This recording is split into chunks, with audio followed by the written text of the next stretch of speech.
2 peak पे अपने देश का झंडा लहरा पाऊंगी, वो भी 15 अगस्त के दिन। तो इससे बड़ी और कोई बात हो ही नहीं सकती थी। तो वो जहन में वो सब चलते चलते जो भी वेदर कंडीशन थी उसके हिसाब से हमने वेस्ट पार्ट को 15 अगस्त के दिन 5:43 पे हमने सबमिट कर लिया था। अब दूसरा हमारा टारगेट था कि ईस्ट पार्ट को भी हमने क्लाइम करना है, क्योंकि टारगेट लेके चले थे बेस कैंप से कि 2 पीक को क्लाइम करना है और 2 चोटियों पे अपने देश का झंडा लहराना है।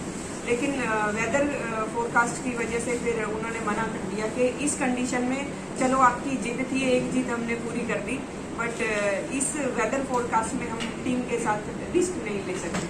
तो उन्होंने बोला कि चलो आप डिसेंट हो जाओ। तो हम बेस कैंप पे मूव हो गए 15 तारीख को। लेकिन हमने फिर रिक्वेस्ट की कि क्योंकि अपॉर्चुनिटी मिल रही थी कि हाँ चलो ठीक है, आप मतलब सेकंड टाइम भी वो कर सकते हो, तो रिक्वेस्ट करके हमने उनको बोला कि हमने क्लाइम करना ही है ये। तो शायद हमारी जिद की वजह से उन्होंने परमिशन दे दी कि चलो ठीक है, हम आपको दूसरा मौका भी देते हैं कि तुम ईस्ट पार्ट भी आप लोग क्लाइम कर सकते हो।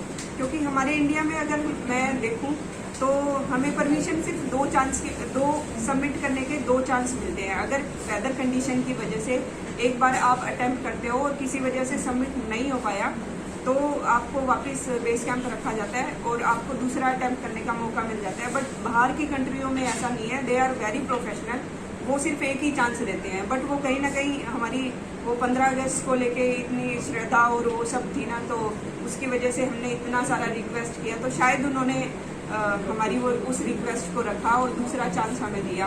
तो 15 अगस्त की शाम को 11 बजे हम लोग निकले ईस्ट पार्ट के लिए, और सुबह 16 तारीख को 4:23 पे मैं पहली लड़की थी जिसने 7 लोगों के बीच में सबमिट किया, और मैं इंडिया की पहली ऐसी लड़की बनी जिसने माउंट एल्बर्ट्स का ईस्ट पार्ट और वेस्ट पार्ट दोनों क्लाइम किए।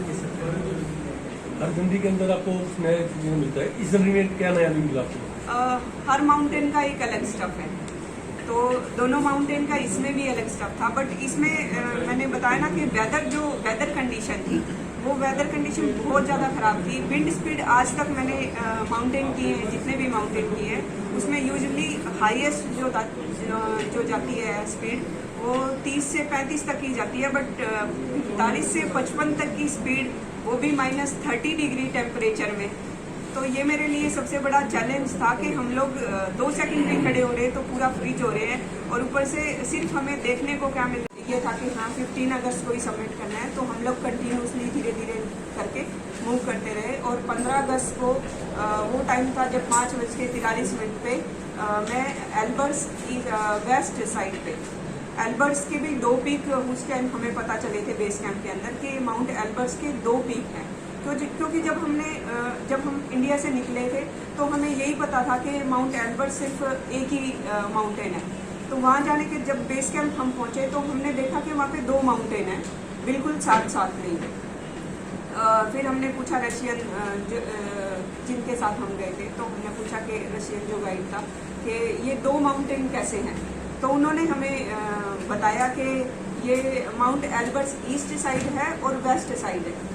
तो फिर एक और चीज़ निकल के आई कि अभी तक माउंटेनियर कि मैं अपने देश का झंडा दूसरे देश की चोटी पे लहरा सकूँ। तो मुझे उस टाइम एक पीक क्लाइम करने का एक टाइम होता है, तो उस टाइम मुझे लगा कि मुझे माउंट एल्बर्ट्स एक ऐसा सूटेबल पॉइंट है जहाँ पे मैं अपने देश का झंडा या फिर अपना जो एक संकल्प है उसको पूरा कर सकती हूँ। तो मैंने 15 अगस्त के दिन जब ऐसा चल रहा था तो 10 दिन पहले ही उससे पहले मैंने लद्दाख की 2 पीक क्लाइम करी थी 70 घंटे के अंदर, तो वो भी एक स्टेट रिकॉर्ड था। उसके जस्ट 10 ही दिन बचे थे मेरे पास जब मुझे पूरी प्लानिंग करनी थी इस सब की। तो मैंने एक कंपनी से बात की, तो उन्होंने कहा हाँ चलो ठीक है ये हो सकता है। तो मैंने सडनली अपना वीज़ा और वो सब जो भी उनकी जरूरत है तो वो सब कंप्लीट किया। तो 9 तारीख को हम लोग इंडिया से निकले थे, 7 बंदों की टीम थी, और 7 बंदों की टीम 9 तारीख को हम निकले। 12 तारीख को हमने क्लाइंब स्टार्ट किया था। 12 तारीख के बाद 14 तारीख को हम बेस कैंप पहुँच गए थे, और बेस कैंप पूरा दिन स्टे करने के बाद 15 तारीख को तो हमने सबमिट करना था, लेकिन 14 तारीख को हमने देखा कि कोई भी पीक क्लाइंब करते हो तो आपको पहले वेदर फोरकास्ट देखना पड़ता है कि कैसा वेदर रहेगा। लेकिन वेदर फोरकास्ट के हिसाब से अगर मैं देखूं तो एक हेडलाइंस आ रही थी कि विंड जो स्पीड थी यूजुअली जो होती है वो 20 से 25 के आसपास ही होती है, लेकिन उस टाइम जो स्पीड थी वो 40 से 45 और 50 तक भी जा रही थी। लेकिन एक हम लोग संकल्प लेके चले थे कि नहीं 15 अगस्त को ही हमने सबमिट करना है, क्योंकि ऑब्वियसली वो 75 साल पूरे करने के बाद 76वें साल में हम स्वतंत्रता दिवस मना रहे थे और एक कैंपेन भी था हर घर तिरंगा। तो वो जो कैंपेन था वो दिमाग के अंदर था कि नहीं अभी मतलब जब पूरा देश आज़ादी महोत्सव मना रहा है तो मैं कुछ ऐसा करूं ताकि एटलीस्ट प्राउड फील हो उस चीज़ से और मुझे खुद लगे कि हाँ मैंने अपने देश के लिए शायद कुछ किया है। तो हम लोग 14 तारीख को रात को 11 बजे निकले। उस टाइम भी विंड स्पीड 30 से लेके मतलब 30 से लेके 40 के बीच में ही थी। तो जैसे तैसे करके हमने रिस्क लेके हम लोग 11 बजे निकलना शुरू किया और जैसे जैसे हम थोड़ा आगे बढ़ते रहे विंड की स्पीड 45 टू 55 किलोमीटर प्रति आवर हो गई थी और टेम्परेचर भी 25 से लेके 35 के बीच में चला गया था।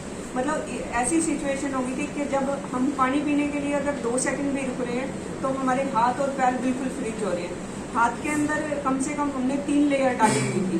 3 लेयर के बाद भी अगर हम 2 सेकंड के लिए रुक रहे हैं तो पूरा फ्रीज हो रहा था वो।